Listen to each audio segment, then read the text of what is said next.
നിങ്ങൾ യു കെയിൽ council tax കൊടുക്കുന്നവരാണെങ്കിലും കൊടുക്കാത്തവരാണെങ്കിലും ഈ വീഡിയോ അവസാനം വരെ കാണും കേട്ടോ. അപ്പോൾ എന്താണ് സംഭവം എന്ന് വെച്ച് കഴിഞ്ഞാൽ നിങ്ങൾ യു കെയിൽ കൗൺസിൽ ടാക്സ് കൊടുക്കുന്നവരാണെങ്കിൽ നിങ്ങൾ യു കെയിലെ കൗൺസിൽ ടാക്സിന്റെ ഒരു പേയ്മെന്റ് മിസ്സാക്കി നിങ്ങൾക്ക് 3 ആഴ്ചയ്ക്കുള്ളിൽ കൗൺസിലിന്റെ ഭാഗത്ത് നിന്ന് ഒരു ഫൈനൽ നോട്ടീസ് വരും. Asking you to pay the full annual council tax within 7 days. ആ ഒരു പേയ്മെന്റ് എന്ന് പറയുന്നത് നമ്മൾ മിസ്സായ പേയ്മെന്റിന്റെ 12 ഇരട്ടി ആയിരിക്കും കേട്ടോ. അപ്പൊ നമ്മൾ യു കെയിലെ ഒരു ആവറേജ് ഹൗസ് ഹോൾഡിന്റെ കൗൺസിൽ ടാക്സ് നോക്കുകയാണെങ്കിൽ 140 പൗണ്ട് എന്ന് പറയുകയാണെങ്കിൽ അതിന്റെ ഒരു 12 ഇരട്ടി എന്ന് പറഞ്ഞു കഴിഞ്ഞാൽ 1600 പൗണ്ട് ആയിരിക്കും നമുക്ക് ബില്ലായിട്ട് വരിക. അപ്പോൾ തീർച്ചയായിട്ടും ഇങ്ങനെ ഒരു സാഹചര്യത്തിൽ നിങ്ങൾ എന്താ ചെയ്യേണ്ടതെന്ന് വെച്ച് കഴിഞ്ഞാൽ മിസ്സായെന്ന് നമുക്ക് തോന്നിക്കഴിഞ്ഞാൽ അപ്പം തന്നെ നിങ്ങൾ നേരെ കൗൺസിലിനെ കോൺടാക്ട് ചെയ്യുക.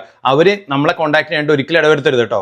രണ്ടാമത്തെ കേസ് എന്ന് പറഞ്ഞു കഴിഞ്ഞാൽ കൗൺസിൽ ടാക്സ് പേ ചെയ്യാത്തവരെ പറ്റിയിട്ടാണ് കേട്ടോ. അപ്പോൾ നമുക്കറിയാം സ്റ്റുഡൻസിനൊക്കെ എക്സംഷൻ ഉണ്ടെന്ന്. അപ്പം എക്സംഷൻ ഉള്ള കേസിൽ നമ്മൾ നമ്മുടെ യൂണിവേഴ്സിറ്റി ലെറ്ററും കാര്യങ്ങളൊക്കെ കൊടുത്തിട്ടുണ്ടാവും ഈ കൗൺസിൽ ടാക്സിന്റെ എക്സംഷൻ കിട്ടാനായിട്ട്. അപ്പോൾ നമ്മളത് ലാൻഡ് ലോഡ് വഴിയായിട്ട് അല്ലെങ്കിൽ നമ്മൾ കൊടുത്തിട്ടുണ്ടാവും, നമ്മുടെ ഫ്രണ്ട്സ് വഴി കൊടുത്തിട്ടുണ്ടാവും. അപ്പോൾ തീർച്ചയായിട്ടും നമ്മൾ ശ്രദ്ധിക്കേണ്ട കാര്യം എന്ന് പറഞ്ഞാൽ നമ്മൾ വീടൊക്കെ മാറിപ്പോയിട്ടുണ്ടാവും, നമ്മൾ കോഴ്സ് കഴിഞ്ഞ് നമ്മൾ ഫുൾ ടൈമിൽ കഴിഞ്ഞിട്ടുണ്ടെങ്കിൽ നമുക്ക് കൗൺസിൽ ടാക്സ്